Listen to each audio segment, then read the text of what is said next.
Patreon 會員咧，亦都問咗2條問題。咁啊，第一條咧就講關於迪新創建啊，113呢間公司啊。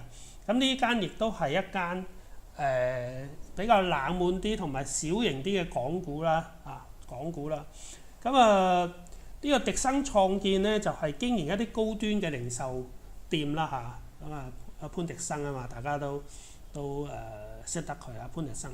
咁迪新創建，咁佢代理一啲國際嘅知名品牌啊，佢都係行高端路線嘅。咁佢旗下嘅品牌咧，如果我哋分類啦，咁分3類嘅。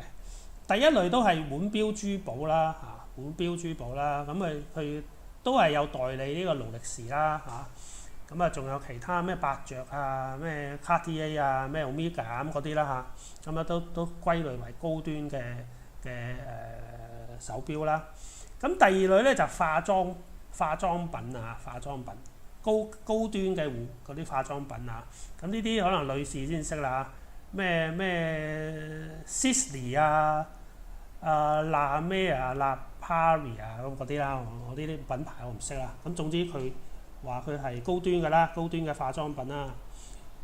有38個品牌啊，咁高端就有幾個啦。咁第三類就時裝啊，時裝咧有32個品牌啊。咁其中奢侈品嘅時裝咧 ，Gucci 啦 ，Gucci 大家都識啦。咁Saint Laurent 啦，咁呢啲啦。咁高端品牌時裝。OK， 咁ABC 3種嘅呢一個產品啦，產品線啦。嗱，咁佢都用翻佢最新呢一期嘅業績啦嚇。咁收入佢增長喎，即係好犀利喎。佢收入24億港元係增長咗12.6%嘅喎。即係話咧，佢今時今日咧，佢個銷售竟然有增長喎。咁呢間公司都幾厲害啊！咁其中咧，佢嘅業務咧係分2塊㗎。一塊咧就係呢啲咁嘅高端品牌嘅銷售啦。咁另一塊咧就係證券投資啊。不過我覺得佢夾硬整個證券投資落去啦。咁無論如何，佢品牌銷售嗰邊咧個營業額咧有22.86億元，你當22.9億元啦，就佔咗總收入嘅95%。即係話咧，佢95%咧就銷售呢啲名牌嘅嘢啊。其實我覺得佢淨係做呢樣都夠㗎啦。佢又整一個證券投資，佢話有收入1.15億港元，佔總收入嘅4.8%。嗱，有啲公司咧，當你覺得你嗰個主營業務咧危乎嘅時候咧，咁你知啦，香港你維持上市地位咧，你要有主營業務先得㗎。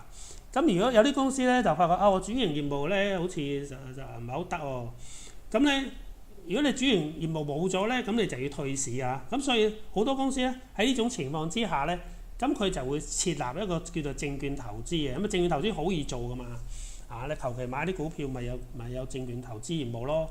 咁你起碼有個業務係叫做有業務啊，係咪？咁唔係叫做冇業務啊，咁維持上市地位咯，即係咁啊嚇。咁其實迪生都唔需要啊。咁但係無論如何，佢可能當年為咗鋪定後路，咁都設立一個證券投資部啦，咁都有啲業務啊。咁其實佢品牌銷售都唔錯啊，20幾億係咪？都仲有增長，今年都非常之犀利㗎。嗱，咁咧佢咧嗰個，如果我哋淨係計佢嗰啲銷售嗰邊啊，即係真係真係嗰個主營業務啦，就係品牌銷售啦，都有增長咗10.7%啊，因為增長咗10.7%。咁係非常之唔錯啊！咁其中我講翻頭先分類佢嘅業務嘅嗰啲品牌嘅銷售有3大類啊嘛。一個就係手錶同埋珠寶首飾啦，個銷售額有9.6億元，就佔咗佢整體銷售嘅42%。佔佢個總收入比例，因為總收入楞埋咩證券投資嘛，就差唔多40%啊。咁就跌咗2.6% 嘅嚇，即係話咧，佢喺呢啲手錶啊、珠寶嘅銷售咧係跌咗2.6% 嘅。咁你見到佢係好似同東方標行好相似嘅喎嚇，係跌咗單位數，而且係好低單位數嘅跌幅嘅，咁都唔錯。OK。第二個咧就化妝品啦。嗱，化妝品咧佢個銷售咧有7.3億元喎，咁啊佔咗佢銷售嗰邊嘅32%，佔咗總收入嘅30%。嗱就增長咗喎，增長咗33.2%喎。咁你見到佢化妝品嗰邊嘅銷售表現咧係非常之唔錯嘅，增長咗33%。咁啊，最後個業務咧就係服裝嗰啲啦，服裝嗰啲啦，或者配飾啦，手袋服裝啦，就銷售6億元啊，咁啊佔咗2/6嘅總銷售比例，總收入就佔咗25%，即係2成幾啦，都增長咗12.1%啊，咁啊非常之唔錯啊！除咗手錶輕微跌咗2點幾%之外啦，佢嗰個化妝品啦、服裝、手袋嗰啲啦都有增長喎。咁佢整體嚟表現俾我個感覺係非常之好啊！咁佢而家咧總店鋪咧有117間啊，咁其中香港咧就佔咗47間，內地就有44間，咁其他台灣16間啊，新加坡10間啊咁樣啊。咁整體嚟講，我覺得呢間迪生創建咧係好唔錯啊！咁嗱，因為佢嗰個收入有增長嘛，收入增長咗十幾個 percent， 但係個淨利潤就增長咗38.8%，即係差唔多39%。嗱，我頭先都講過啦，你做你呢啲零售店咧，如果你個收入有增長嘅咧，通常你嘅盈利嘅增幅咧係會高過收入嘅增速嘅，因為你嗰啲成本好剛性噶嘛，同埋固定噶嘛。咁你頭先都講過啦，你都係一間鋪頭都係咁多租金噶啦，你啲售貨員都係咁多人工噶啦，你賣多啲嘢咧係唔會令到你租金貴啲嘅嚇。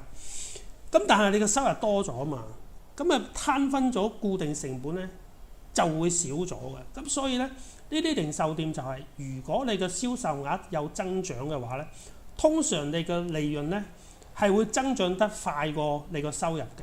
調轉亦都係嘅話，如果你收入係下跌嘅咧，咁通常你嘅利潤咧係會跌得多過你嘅收入嘅啊，因為主要嘅原因就係你嘅固定成本係好剛性嘅，就係咁啦。咁所以咧，迪生創建佢個淨利潤係增長咗差唔多39%嘅嚇，咁啊非常之好。咁佢嘅毛利率38.2%都上升咗2.1個百分點喎，咁係非常之好啊！咁啊，其中如果我哋分類嚟睇啦，佢手錶同埋珠寶首飾咧個毛利率咧有42.5%，增長咗1.2個百分點。咁即係話呢啲咁嘅手錶啊、珠寶啊，佢毛利率咧係好硬淨啊！即係意思佢唔會減價噶嘛。化妝品毛利率36.8%，都增長咗，都上升咗2.8個百分點嘅。